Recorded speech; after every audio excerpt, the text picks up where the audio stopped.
Stopping the victim mentality. Buckle up. We're about to go on a wild ride through the land of "it's not my fault" and "why is this always happening to me?" You know, that cozy little mental cocoon where everything's everybody else's fault and you're just an innocent butterfly getting tossed through life. Spoiler alert, you're not. What's going on, fellow humans? Today we dive deep into the world of victim mentality. Now before you go and slam that dislike button faster than a toddler avoiding vegetables, hear me out. Being a victim isn't your fault. Bad stuff happens to good people all the time. It's like life looked at the rulebook and said, nah, I'm gonna freestyle this. But here's the kicker. Staying a victim? That's all on you, buddy. Let's start with a question. How do you end up in Victimville anyway?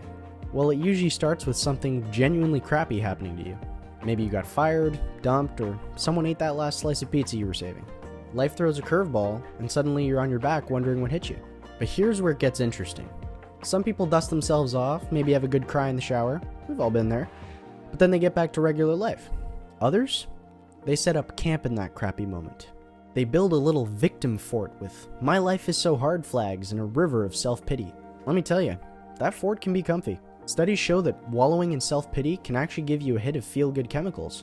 It's like your brain's way of saying, there, you poor thing.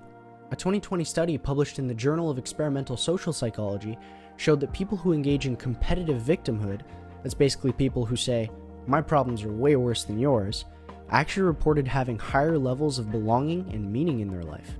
Yikes, right? But here's the problem. That's a short-term fix with long-term consequences.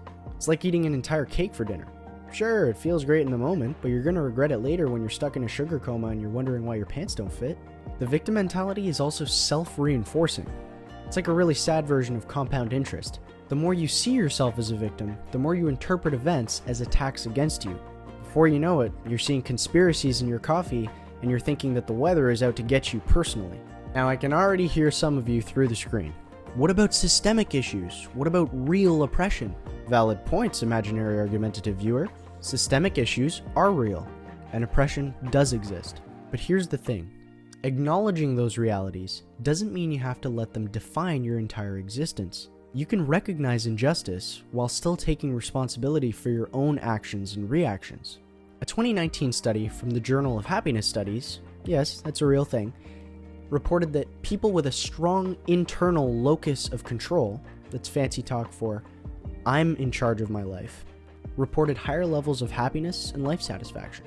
Meanwhile, those with an external locus of control, "everything happens to me," reported lower levels of well-being. But wait, there's more. A 2018 study in the Journal of Positive Psychology found that people who practiced gratitude and focused on personal growth were actually more resilient in the face of adversity. In other words, counting your blessings instead of your bruises can actually help you bounce back faster. Now I know what some of you are thinking. What if my life actually just sucks? What if I was dealt a really crappy hand?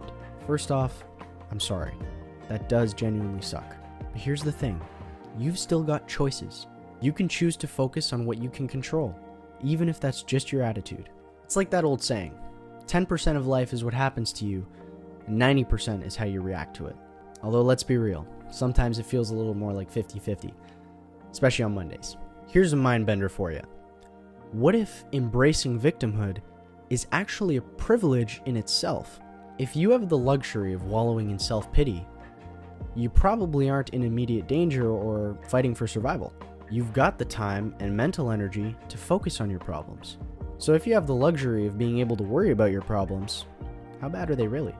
That's not to minimize your struggles, but it's worth considering, right? So how do we break free from this victim mentality then? It's not easy, but it's worth it. Start small. Instead of asking, why me? Ask, what can I learn from this? Instead of, life's not fair, try, how can I make the best out of this situation? It's like mental yoga. It's uncomfortable at first, but it gets easier with practice. Remember, taking responsibility doesn't mean blaming yourself for everything bad that happens. It means recognizing that while you can't control everything, you can control how you respond. It's the difference between being the leaf that's blown around in the wind and the tree that bends but doesn't break. Life's hard enough already without making yourself a permanent resident of Victimville. Sure, visit occasionally when you need to lick your wounds or something, but don't forget to check out. The world's a big, beautiful, messy place, and you've got some exploring to do. So what do you think? Are you ready to trade your Victimhood card for a Life's Tough But So Am I membership? Let me know in the comments below. And if you like this video, hit that like button harder than life hits you with unexpected plot twists. Don't forget to subscribe for more life hacks and existential crises. Until next time, and remember, you're the author of your story, so make it a bestseller, not a tragedy. See you in the next one.